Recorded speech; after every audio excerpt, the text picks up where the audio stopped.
C'est à 8h30 précise que l'avion transportant la délégation ministérielle conduite par le Premier ministre chef du gouvernement a atterri à l'aéroport international Ahmed Sékou Touré de Conakry.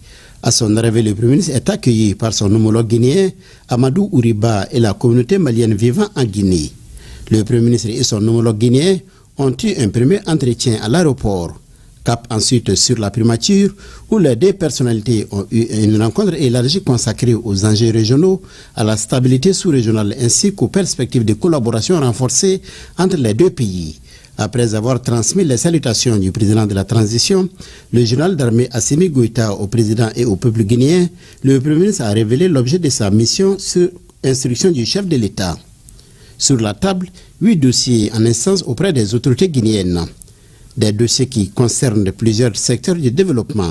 Il s'agit entre autres de la signature d'un accord de coopération économique et commerciale, l'opérationnalisation de nouveaux corridors de transit de marchandises, la relance du projet d'interconnexion ferroviaire Mali-Guinée et d'un protocole d'accord réglementant la transhumance inter-État. Tout d'abord, je voudrais, au nom de son Excellence le général d'armée, Assimi Goïta, président de la transition, chef de l'État de la République du Mali, à mon nom propre et au nom de la délégation qui m'accompagne, remercier très chaleureusement son Excellence le général d'armée Mamadi Doumbouya, président de la République de Guinée, bien entendu mon aîné, frère, son Excellence le Premier ministre Amadou Ouriba, pour l'accueil chaleureux qui nous a été réservé depuis notre arrivée dans cette belle ville de Conakry.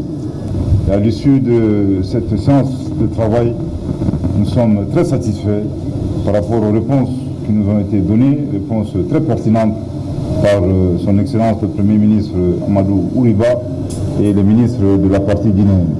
Ceci dit, je voudrais ici rappeler que la vision de nos deux chefs d'État est une vision qu'ils héritent eux-mêmes des pères fondateurs de nos indépendances. Je voudrais ici mentionner son Excellence Feu, le président Ahmed Sékou Touré, et son Excellence Feu, le président Modibo Keïta, qui ont tracé un sillage. Évidemment, nos deux chefs d'État aujourd'hui s'inscrivent dans la même dynamique afin de raffermir les relations fraternelles, séculaires, historiques entre la République de Guinée et la République du Mali. Le Premier ministre guinéen a salué la qualité des relations entre le Mali et la Guinée avant de réaffirmer la volonté ferme de son pays à travailler aux côtés du Mali. Nous le savons et nous le vivons concrètement que tout ce qui préoccupe le Mali ou tout ce qui peut affecter le Mali affectera nécessairement la République de Guinée.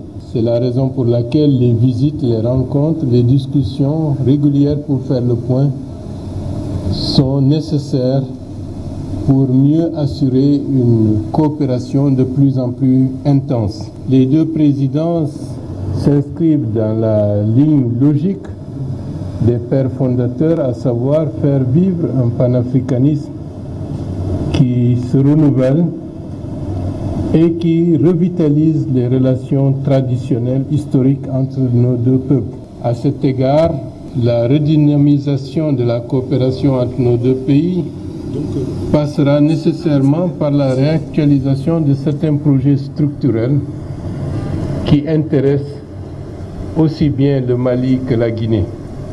Le point de presse qui a été animé après la rencontre a permis au Premier ministre d'évoquer la récente crise du carburant au Mali.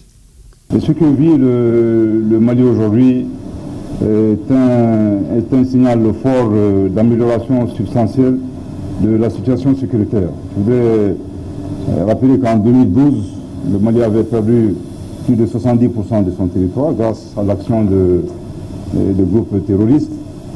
Depuis 3 ans, par la grâce de Dieu, nous avons pu inverser la tendance grâce à l'engagement de nos vaillantes forces de défense et de sécurité sous le leadership très éclairé du chef suprême des armées, son Excellence le général d'armée Assimi Goïta, président de la transition, chef de l'État.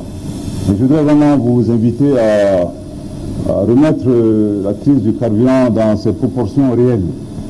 Et effectivement, il est également important de rappeler que ce changement de mode opératoire des groupes terroristes est un indicateur du fait que ces groupes aujourd'hui sont sous pression forte des forces armées maliennes en collaboration avec les autres forces de la Confédération des États du Sahel.